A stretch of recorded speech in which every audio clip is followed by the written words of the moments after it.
Today, we're learning that God is kind. We'll learn about God's kindness from a man named David. God showed his kindness to David in a lot of ways. First, David was a shepherd. Let's make a sheep with our Play-Doh. When David was a shepherd, God showed kindness by giving David's sheep peaceful places to graze. David also wrote a lot of songs which make up the Bible book of Psalms. He wrote this one in one of his songs. It's Psalm 145. This is verse 16 and 17. You open your hand.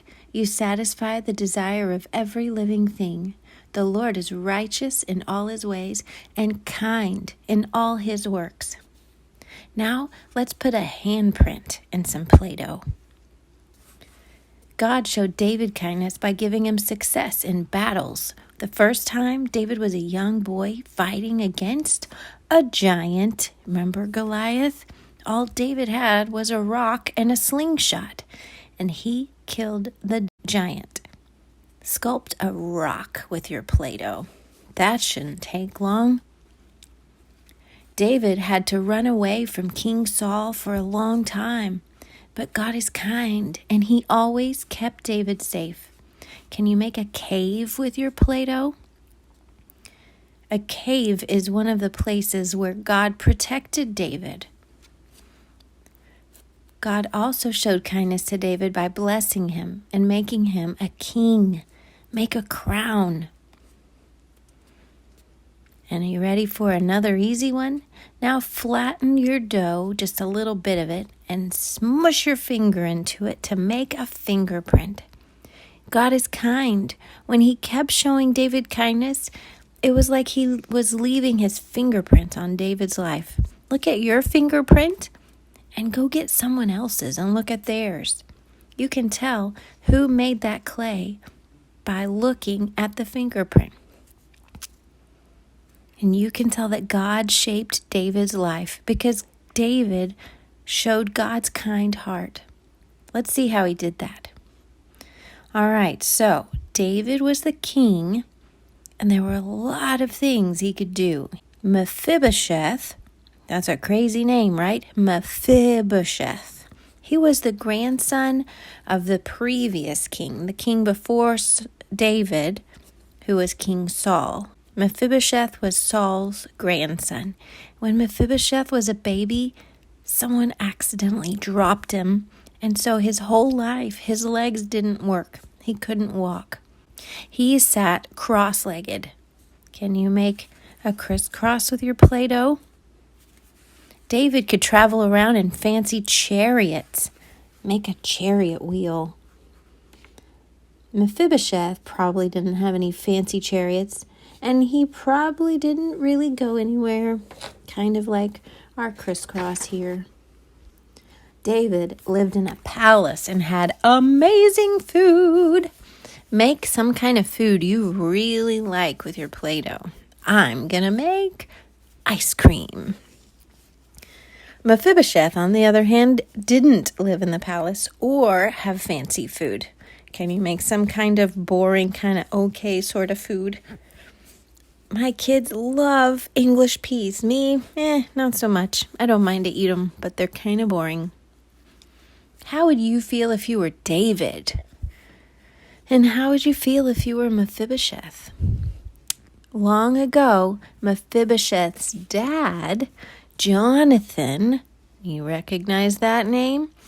Yeah, he was David's best friend in the whole world. But by this time, Jonathan had died. And so David, because he loved Jonathan so much, he wanted to find out what was going on with all of Jonathan's kids. So here, let's read in our Bibles in 2 Samuel chapter 9 and see what David did. Verse 1, and David said, "Is there still anyone left of the house of Saul that I may show him kindness for Jonathan's sake?" Now there was a servant of the house of Saul whose name was Ziba, and they called him to David. And the king said to him, "Are you Ziba?" And he said, "I am your servant." And the king said, "Is there not still someone of the house of Saul that I may show kindness of God to him?" Ziba said to the king, there is still a son of Jonathan. He's crippled in his feet. David could have invited Mephibosheth to his fancy palace, and he did. Let's keep reading. The king said to him, "Where is he?" And Ziba said to the king, "He's in the house of Machir, the son of Ammiel, at Lodabar." Then King David sent and brought him from the house of Machir, the son of Ammiel, at Lodabar. And Mephibosheth, the son of Jonathan, son of Saul, came to David and fell on his face and paid homage. And David said, "Mephibosheth!" And he answered, "Behold, I'm your servant." Now, David could have shared his fancy food with Mephibosheth, and he did. And David said to him, "Do not fear, for I will show you kindness for the sake of your father Jonathan, and I will restore to you all the land of Saul with your father, and you shall eat at my table always." But you know what? David did more than just share one meal at the palace. Did you hear that? Let's count all the kind things David did for Mephibosheth. He paid homage to David and said, What is your servant that you should show regard for a dead dog such as I?" Then the king called Ziba, Saul's servant, and said to him, "All that belonged to Saul and to all his house I have given to your master's grandson, and you and your sons and your servants shall till the land for him. Bring in the produce, that your master's grandson may have bread to eat. But Mephibosheth, your master's grandson, shall always eat at my table." Now Ziba had 15 sons and 20 servants. And then Ziba said to the king, "According to all that my lord the king commands his servant, so will your servant do." So Mephibosheth ate at David's table, like one of the king's own sons, the king's sons. And Mephibosheth had a young son whose name was Micah. And all who lived in Ziba's house became Mephibosheth's servants. So Mephibosheth lived in Jerusalem, for he ate always at the king's table. Now he was lame in both his feet. Wow, David went above and beyond showing kindness. But remember, that's because God is kind, and David had the fingerprints of God all over him. He even said he wanted to show God's kindness. Do you know you have the fingerprints of God on you too? God has shown you kindness. Think for a minute of some ways that God has shown you his kindness. Maybe you weren't invited to eat at the king's table, but what does your table look like? Is it empty? Only boring foods all the time? No, you have so much, right? And if you didn't have what you needed, all you'd have to do is ask. Do you have clothes? Do you have a home? Maybe you have brothers and sisters and pets or some of those things. I bet you have a family who loves you, some friends. You have books and toys and school. God has been so good to us. The greatest gift he gave us is Jesus. Yes, even our sins have been forgiven. What a kindness that is. When we show kindness like David did, we're reflecting God's heart in the way we live. When we remember how God has been so kind to us, he can show us opportunities to be kind. Just remember, you have the fingerprints of our kind God all over you. I have a story time today for you guys. At the end, I'll ask you a couple of questions. This is called Carl the Kind.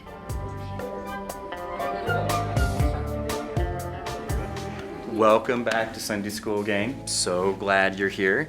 Now, you probably remember last week we talked about showing God's kindness to the people around us. So did anyone here in this last week get to show kindness to either their family or friends or complete strangers? I did. Oh, okay, Carl. How did you show God's kindness this last week? I show kindness all week. I even cleaned up my classroom at school. Carl, you also threw away all our homework and we had to stay late to redo it. Yeah, but the classroom looks so clean, though. Yeah. I rescued some stranded ducks. lake. Ducks live at the lake. Oh, yeah. I wondered why the mom duck chased after me. Yeah. Okay, I did put out a fire. Carl, that was a birthday cake. Carl, I realize your heart's in the right place, but showing God's kindness is more than a physical act. It's about showing God's love.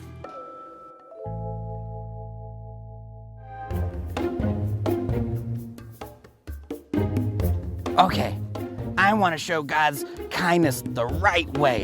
And I'm going to do it today. Oh, look at that dog. The leash is stuck in a tree. Should I go free him? Carl, I think he's supposed to be there. His owner's right next to him. Oh, well, I just want to show God's kindness the right way.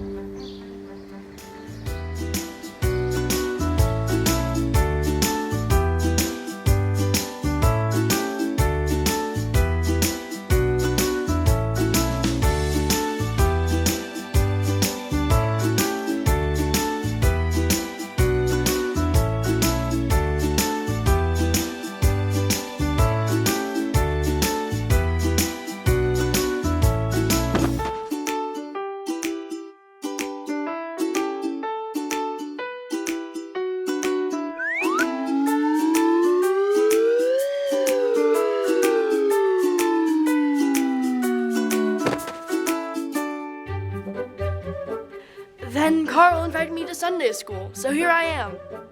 We are so glad you're here. And Carl, great job showing kindness this week. Now, that wraps up Bible time. But next week, we're going to be talking about fruit of the Spirit. And Carl, that means fruit of the Holy Spirit, not actual fruit. Oh, yeah, fruit of the Spirit. Of course, not actual fruit. I never think of that. Well, maybe I'd bring a banana and some apples and maybe a grape and a kiwi slice and a tomato. Why were Carl's first efforts to be kind not actually kind? You can pause it here and talk to your family about what you think. Here's the thing, Carl wanted to impress others more than he wanted to help others. He was really trying hard to do something that he thought was good. But did he ask the teacher how he could help clean the classroom? Or did he ask his friends how he could help them clean up their area? No, if he had, he wouldn't have thrown away their homework. Now, is it still kindness if your heart is in the right place? Yes, of course it is. But here's the thing. A heart that longs to be kind looks for what others actually need. That's what Carl forgot. He wasn't longing to be kind. He was longing to look like he was doing the right thing. But I think next time Carl will do better. Let's have some science fun. All right, you'll need a little bowl of water and some paper clips. We got some small ones, and we went ahead and got a couple of the larger size too, just because they were handy. Now, the first thing you need to do is see if you can get one of those paper clips to float on top of the water. Whoops, that one went right through. Let's try again. Maybe if you bend it or something, or stand it up. That didn't work. We'll try unbending it. Nope, that didn't work either. All right, let me tell you the secret. You need to get the big one and unbend it so that it makes the shape of the letter L. Just fold it down. And then you need to balance one of the other paper clips on that little ledge that sticks out. Set it, fell down. Try again. Very gently set it down into the water. Can we do it? Yes, it's floating. Now, boys and girls, the science fun part of this is that all of this has to do with surface tension. When we're gentle, we can avoid breaking the surface tension on the water, and the water can hold up the paper clip. But when we just drop it in there fast, it cuts right through the surface tension and sinks to the bottom. Boys and girls, being kind and having help or being helpful can make amazing things happen. Have fun.